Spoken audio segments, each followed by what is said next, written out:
Hello everybody, welcome back to our Reset Info channel. In today's video, I'll show you how to manage wireless charging settings on your XPeng car.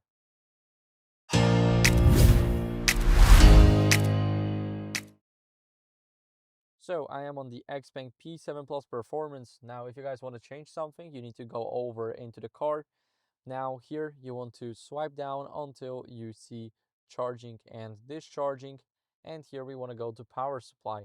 As you guys can see here, we have the smart device wireless charging, and we can easily turn it off for both sides. So now it won't be charging, and now it is saving some battery. Of course, the fraction of it, but still, it's saving some battery. So it's giving us a little bit more range if we're just not using it. Here we can enable it back, and as you guys can see, driver's wireless charging in progress. So my phone is there, it is charging, and now you can see that it's even got a notification whenever you start and stop charging.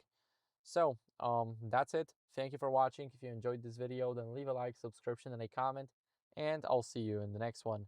Bye.